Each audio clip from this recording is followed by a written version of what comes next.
La democracia necesita de prensa libre y la prensa libre necesita de democracia. ¿Y eso para qué sirve? Pues sirve para que podamos tener libertad de pensamiento, por ejemplo, que no tengas un pensamiento hegemónico que venga desde un gobierno tiránico. Sirve para que podamos tener independencia, para que podamos generar nosotros mismos a través de nuestras decisiones riqueza, que podamos cometer errores o cometer aciertos, que seamos ciudadanos y no súbditos. Hay súbditos a los que les va muy bien. Por ejemplo, países como Singapur, ¿no? O sea, en Singapur la prensa libre no existe mucho, la democracia tampoco. En China tampoco existe mucho la prensa libre, tampoco existe la democracia, pero los súbditos viven bien, o sea, estos no son ciudadanos como tal, ¿no? Lo digo porque, vamos, aquí hablamos mucho sin pelos en la lengua.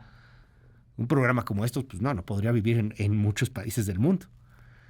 Y por eso es importante tener datos, tener información, el trabajo que hace la prensa libre en el mundo. Simplemente informar y sí, de alguna u otra manera, cuestionar una y otra vez al poder. Porque al poder se le cuestiona, no se le aplaude. Y es el trabajo que hacen periodistas de investigación como Nayeli Roldán, que está hoy aquí con nosotros. Nayeli, qué gusto saludarte, verte con toda la admiración.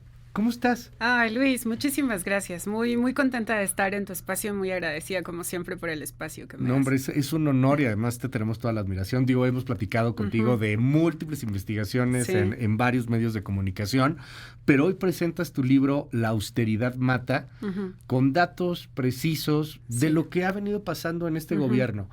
Y déjame empezar primero con la primera pregunta que seguramente te van a hacer 85,000 personas. ¿Y dónde estabas cuando Peña Nieto traía lo de la Casa Blanca? ¿Dónde estaba? Estaba reporteando la estafa maestra. Exactamente, sí, exactamente. Y ya no te pregunto dónde estabas cuando Fox, porque creo que en la prepa, ¿no? Exactamente, así es, ahí todavía no me tocó investigarlo. Oye, ahorita entramos al libro, si me permites, pero déjame preguntarte un poco desde el punto de vista periodístico, personal. ¿Cómo es ser periodista de investigación en la era de la posverdad? Sí. En esta era donde los datos ya no importan, donde ahorita presentas a lo mejor la superinvestigación, pero es que la verdad hay otras 8 de superinvestigación que están ahí porque todo el mundo está igual de ratero. ¿Cómo es ser hoy periodista de investigación, Nayeli? Sí, es yo creo que muy complicado. A ver, siempre diré que el periodismo nunca ha tenido las mejores condiciones para desarrollarse en este país, ¿no? O sea, cada generación finalmente va a contracorriente, siempre, de una u otra manera, ¿no? En el régimen priista, que era muy complicado publicar y que había censura, eso es cierto, con los panistas, con Peña Nieto, y en este sexenio estamos afrontando retos distintos, que justamente tiene que ver con la posverdad, que justamente tiene que ver con la propaganda, ¿no? Con esto de un mensaje repetido 1000 veces, aunque sea mentira, se convierte en verdad. Es real, lo estamos viviendo día a día. Y a diferencia de lo que pasó en el sexenio de Peña Nieto, cuando publicamos La estafa maestra, por ejemplo, vino un apoyo abrumador a Animal Político, a los periodistas que hicimos esa investigación, porque finalmente había una exigencia de rendición de cuentas hacia el gobierno en turno muy fuerte, ¿no? Había una demanda de la población por conocer la verdad, por saber qué es lo que estaba haciendo su gobierno y que en este caso estaba siendo corrupto. En este momento es muy distinto. En este momento ha habido toda una estrategia, digamos, de desacreditar a los mensajeros, en este caso a los periodistas, a los medios de comunicación. Y a partir de eso, una vez que publicamos una investigación periodística, la primera respuesta es el descrédito que se ha venido manejando previamente, ¿no? Hacia los medios, hacia los periodistas. Justo por eso es muy complicado ahora que cada vez que sacamos una investigación, regularmente la respuesta es, claro, pero ustedes son chayoteros, sicarios de la información, etcétera, estos adjetivos terribles además que se dicen en el espacio del presidente y luego se replican en redes sociales, que es lo que tenemos, digamos, al alcance para réplica inmediata con la gente.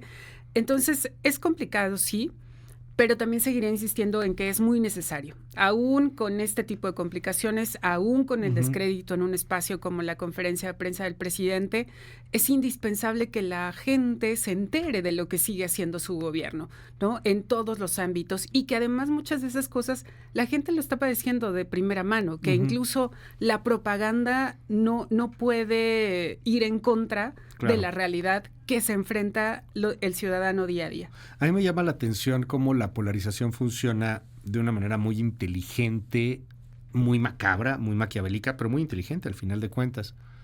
Acaba de haber un partido, yo no soy pambolero, ¿no? Pero sí. Mucha gente sí es pambolero. El señor Luis Jimeno aquí le va a la América, estamos a punto de darle su liquidación, ¿no? Pero, o sea, la gente está enojada porque ganó uno, perdió el otro, nos robaron el mundial, no fue penal, lo que tú quieras.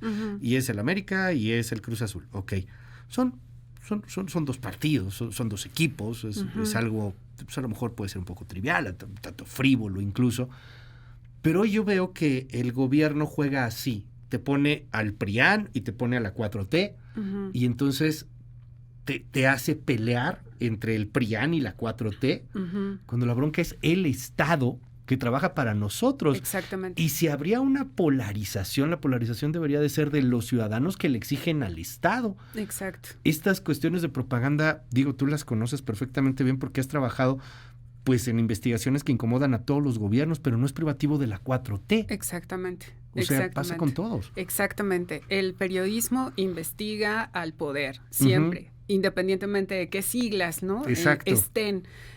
Porque al final de eso se trata, de la rendición de cuentas, de la investigación, de quién está teniendo los recursos públicos, ¿no? Claro. La toma de decisiones, y además también algo muy importante que incluso me lo han mencionado ahora con el libro de ¿por qué ahorita? Perdón, el periodismo siempre va a ser necesario, y esta investigación me llevó un año. Está ahorita porque la acabé ahorita, ¿no? Y además también el periodismo no se coloca en los extremos, ¿no? Justamente donde nos quieren colocar a los ciudadanos siempre, tomando bando. Estás de un lado, estás del otro, estás conmigo o estás en mi contra.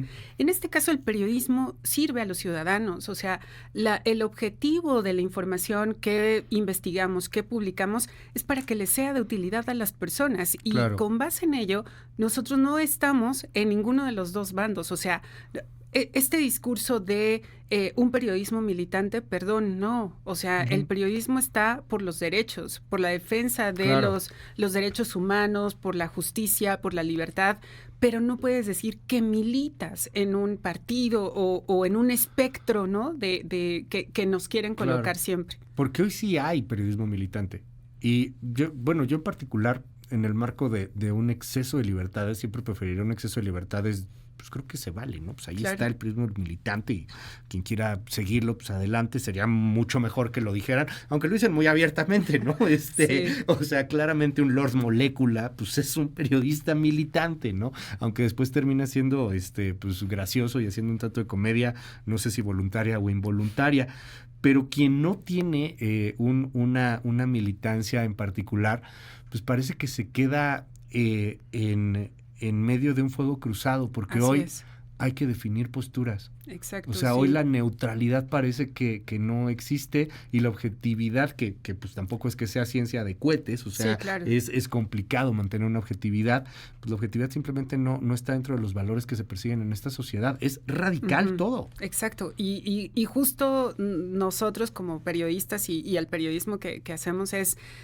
No podemos encuadrarnos en eso, ¿no? O sea, en esa exigencia justo de la polarización, de ubicarse en un bando, etcétera, porque en realidad lo que nosotros decimos siempre es, hacemos periodismo, sí, ese concepto de objetividad es muy debatible, pero sí hacemos desde la neutralidad, ¿no? Y que finalmente significa acudir a los aludidos, mostrar las pruebas, que no se publique nada, ni un solo dato, ni una sola palabra que no esté corroborada, ¿no? Que no esté sustentada.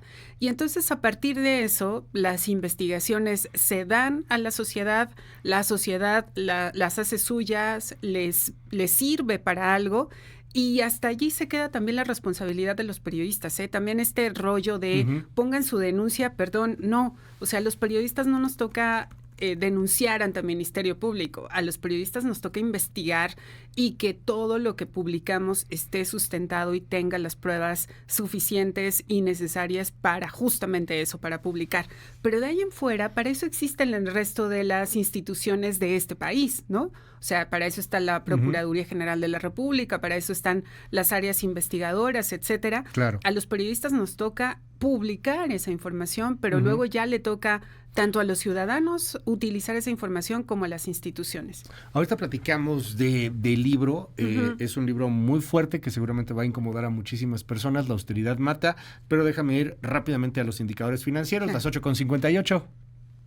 Es tiempo de creer en tu futuro. Profuturo Afore y Pensiones presenta. ¿Qué hay? Soy tu yo del futuro. ¿Escuchas eso?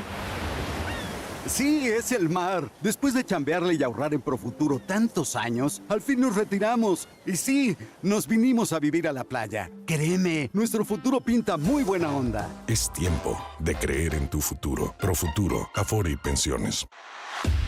Indicadores financieros.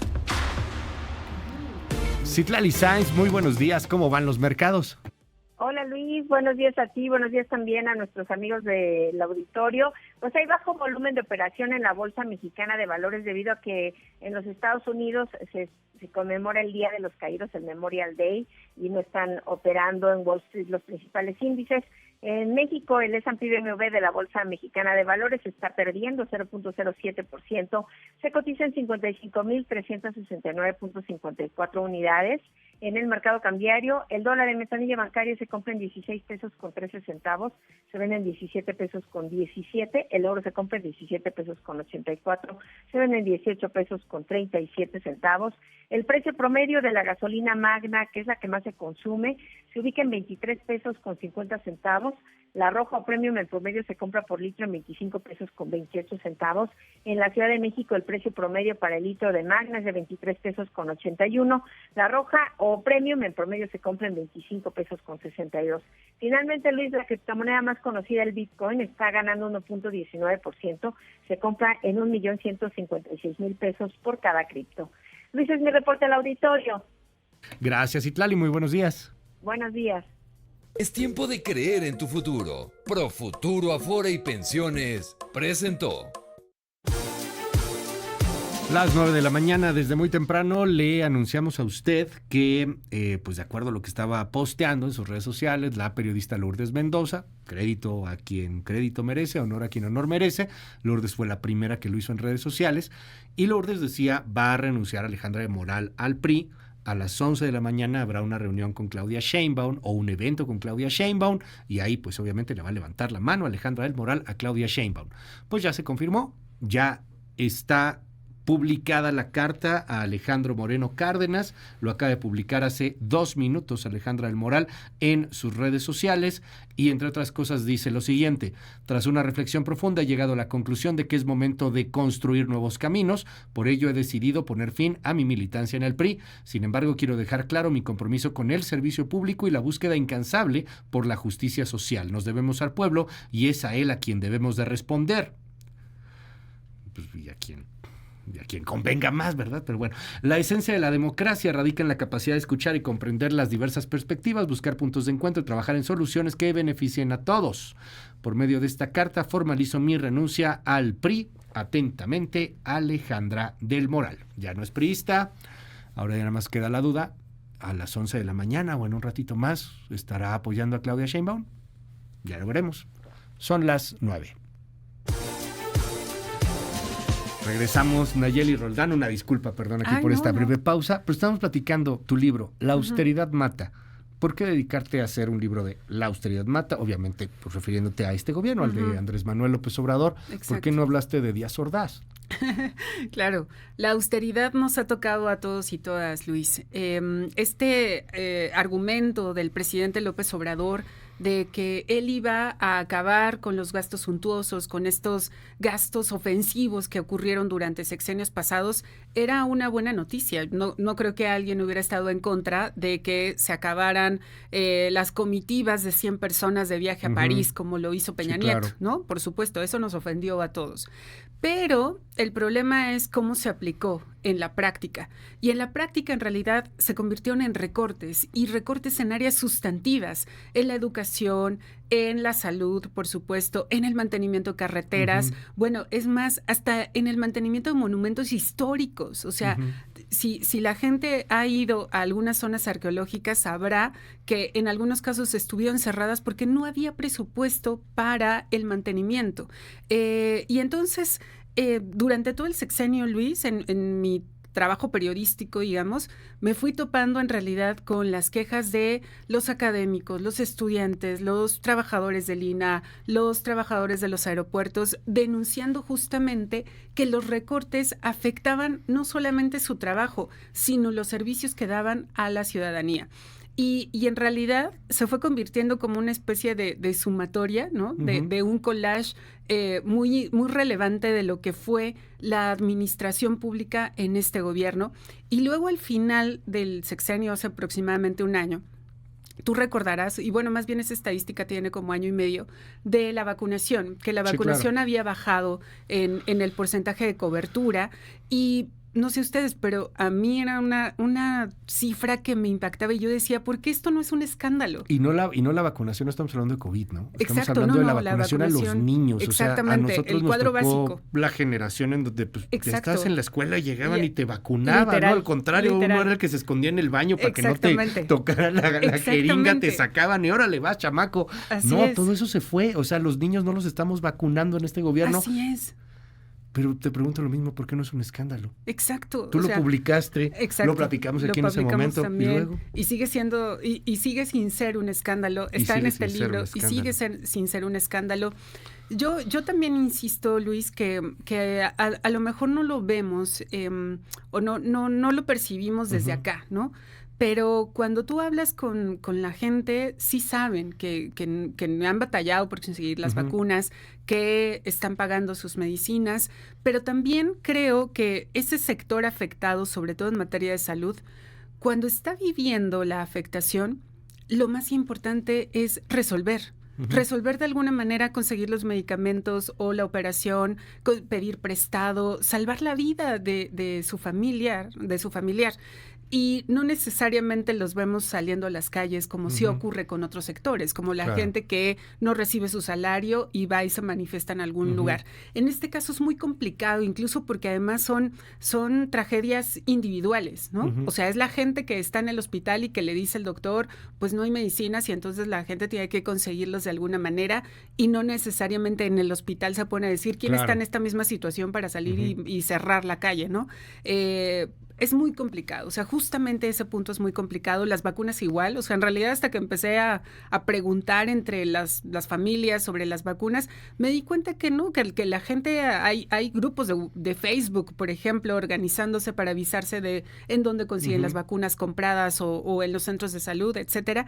Digamos que hay cosas que no vemos a veces, Luis, pero también es cierto que hay gente que si no le toca directamente no lo sabe y sigue replicando este argumento de que sí estamos bien, ¿no? Ahora, el tema de las vacunas es uno, muchas otras cosas que han fallado, el apoyo a la ciencia, por citar algunos, la bronca de cierres de centros académicos incluso, la degradación de la seguridad, o sea, ahí lo vas sumando y lo vas documentando, muchas de las cosas a las cuales te has dedicado, Nayeli, pero yo quisiera preguntarte esto.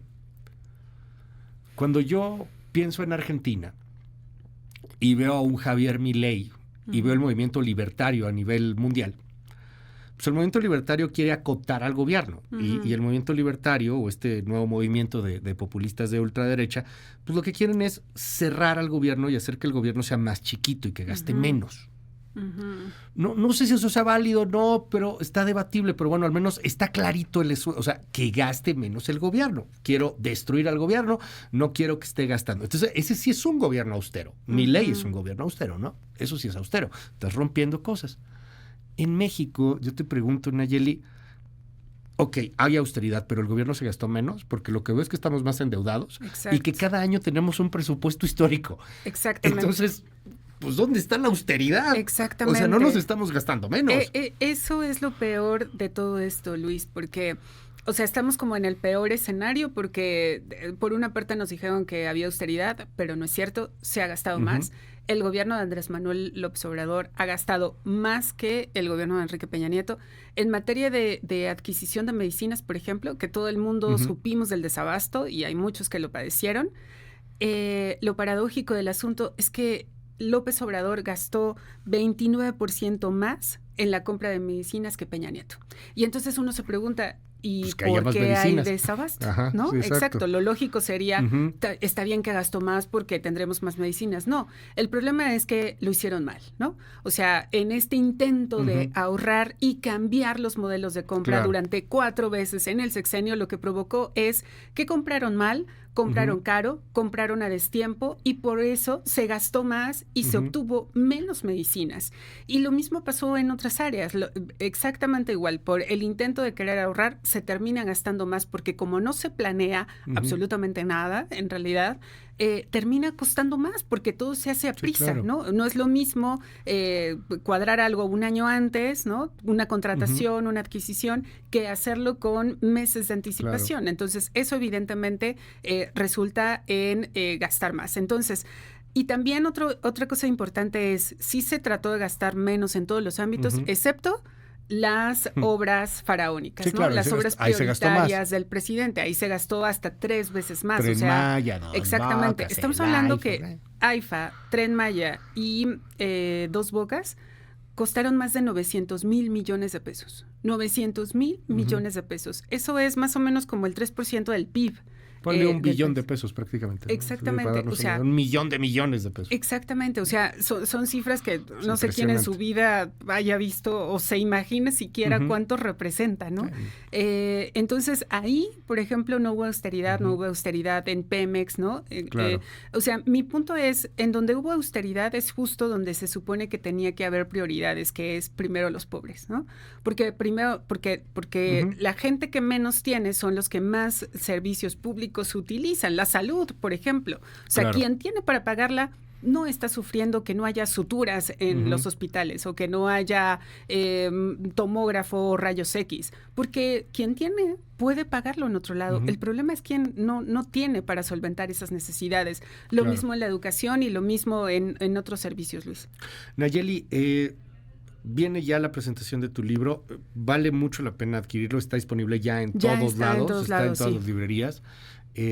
¿Cuándo lo vamos a ver presentado? Todavía no sabemos. La fecha exacta no, pero va a ser en junio. Entonces ya ahí te avisaré también para que invites a tu auditorio y por supuesto que también para que me acompañes. Está padrísimo, vale la pena, échale un ojo. A ver, pero yo le quiero invitar a que le eche un ojo independientemente si usted es 4T o anti-4T. Si es 4T, pues seguramente va a decir que son unos chayoteros, que lo está haciendo porque le pagó a Nayeli el PRIAN y Xóchitl Gálvez está detrás seguramente. Y si es anti-4T, pues va a decir, no, claro, por supuesto, es que sí, se ha destruido el país. Es que este es el tipo de trabajos que necesitamos, periodismo de investigación, datos, para que cada quien tome la mejor decisión, punto. Ahí está. Cual. Y necesitamos mucho de tu trabajo, Nayeli. Muchísimas gracias, Luis. Muchísimas gracias a ti. Y efectivamente, aquí encontrarán datos, no opiniones, sino datos, testimonios, y justamente a partir de eso que cada quien tome sus decisiones. Nayeli Roldán, un honor tenerte en este espacio. Te lo digo con toda la admiración. Gracias por venir. Muchísimas gracias a ti. Y felicidades por tu trabajo y por esta obra también, muchas por supuesto. Gracias.